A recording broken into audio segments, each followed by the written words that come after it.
everybody, for coming to the College Football Betting with Aaron Torres YouTube channel. If you could do me a quick favor, see that little subscribe button at the bottom of the screen. Go ahead, click that subscribe button. It helps our channel grow. It helps our audience grow. I appreciate it more than you know, as we're talking college football on this channel year round.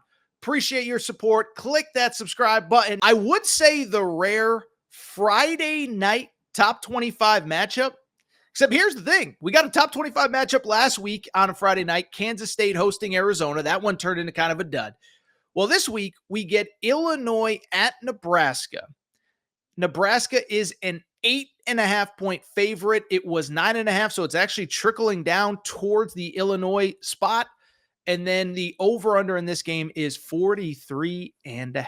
All right, so fun top 25 matchup. We all know about Nebraska. Let's start with Illinois. I wonder how many, a lot of people probably didn't even know Illinois was actually even ranked coming into this one. Well, they are ranked, baby. They are 3-0, the big win over Kansas a few weeks ago. But what's interesting about Illinois, they're actually doing it a little bit different than I think a lot of people would expect. If you haven't watched Illinois, I don't blame you that, whatever. The Kansas game was on, but other than that, they've played, I believe, Eastern Illinois, Central Michigan early on in the season. But when you think Illinois, right, what do we all think? We think Brett Bielema, like big guy. All he wants to do is run the football, run it 60 times a game, 4 yards in a cloud, 3 yards in a cloud of dust, whatever. And then get out with a 14-3 win, go eat a big porterhouse, and go home and take and slumber, whatever. Like, I'm sorry, Brett Bielema, don't mean to stereotype you, my man, but that's kind of how we think of your teams. What's funny, though, is if you actually pay attention to this Illinois team, if you actually pay attention to them, they actually are kind of the exact opposite of kind of what you would expect them to be under Brett Bielema. So far this year, they have not run the football super effectively. They are a team that ranks 77th nationally in rushing offense. Now, I know it's early, but the counter to that is they've played Kansas, Central Michigan, and Eastern Illinois all at home, so you'd think they'd have success running the football. They have not, and instead it has actually been the pass game that has been effective for Illinois. Luke Altmaier, remember him? He was the star. He was the backup at Ole Miss with Matt Corral a million years ago. Well, he is at Illinois now, and he is completing about 69% of his passes. So really, it's actually been the pass game which has been more effective for Illinois so far. He's also thrown for 6 touchdowns and no interceptions. Beyond just the pass game, though, here's the thing you really need to know about Illinois. And Matt Rule talked about this in his Monday press conference. Illinois is doing something about as well as anybody in college football, and it is an important stat, okay? What is that important stat? It is that they are taking care of the football and taking the football away from you, okay? So this is a team that, as of right now, currently ranked number 2 nationally in turnover margin. 9 turnovers forced in 3 games. I'm not great at math, but that's 3 turnovers per game.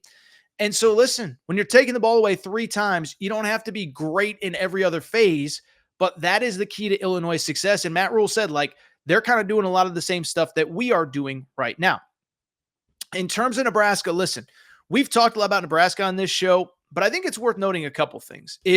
First off, they're not only beating teams, they're actually beating teams very convincingly, okay? So I was thinking about this, is that Nebraska enters this game at 3-0. Here's the crazy part. They have beaten UTEP 40-7. They beat Colorado 28-10. They beat Northern Iowa 34-3. Producer Matt, do me a favor, pop up that tweet that I sent you earlier in the day. It's from my buddy Corby, who's a professional bettor. Because what's interesting about Nebraska is it's not just that they've won big. They've gotten out to big leads. So like I said, they beat UTEP 40-7. They beat Colorado 28-10. They beat Northern Iowa 34-3. Well, they were up 21-3 at half against Northern Iowa, 28-0 against Colorado, 30-7 against UTEP. And my buddy Corby, who is a professional bettor, he tweeted out on Monday morning, is Nebraska actually underrated? They're ranked 3rd in the country in first half points per game, okay? And then 107th in the country in fourth quarter points. And so if you actually have watched Nebraska, what they have done on everybody is jumped out early, completely controlled the game on both sides of the football early in games, and then kind of taken the air out of the ball late. Thank you, Producer Matt, for that tweet. You can pop it down now. And when I think about Nebraska, the one thing that stands out to me And we talked about this after the Colorado game, is we all are guilty of this. I include myself. You get excited when a school that doesn't historically recruit a certain type of player gets one. We did it with Nico when he went to Tennessee. Tennessee had not recruited the quarterback position well. And we did it, by the way, with Dylan Raiola, right? We get so excited about Dylan Raiola. But what did I say after the Colorado game? I said what impressed me most is not what he did. It's what he didn't do and what he didn't feel the need to do. Is that you'd think five-star quarterback, you'd think face of the program, you'd think probably a ton of NIL money, almost certainly a ton of NIL money, that when that team is on a big stage like against Colorado, he's going to want to chuck the ball all over the field. He's Patrick Mahomes, and he follows everything Patrick Mahomes does. And instead, it was the opposite. Handed the ball off, took care of the ball. And we mentioned Illinois and their ability to force turnovers. Well, I think the big story with Nebraska is the exact opposite. Nebraska fans, you don't need me to tell you this, but last year it was not pretty in terms of the turnover margin. Nebraska last year, this is such an insane stat. They were negative 17 in turnover margin, one of the worst turnover margins in college football, 31 total turnovers in 12 games. And so if you watch Nebraska last year, this was a team that if they could just take care of the football a little bit better, they were going to be much improved off that 5-win season. Well, guess what? They're taking care of the football. They've only turned it over, I believe, 2 times, but they are taking care of the football as well as anybody. And they are also playing, and they're controlling the lines of scrimmage on both sides. As I said, Illinois wants to control the line of scrimmage. They want to run the football. They want to take time off the clock. They want to force you into bad spots. Here's the problem. Nebraska has one of the best run defenses in the country. They are currently in the top 10 nationally. They're only giving up 92 yards per game on the ground.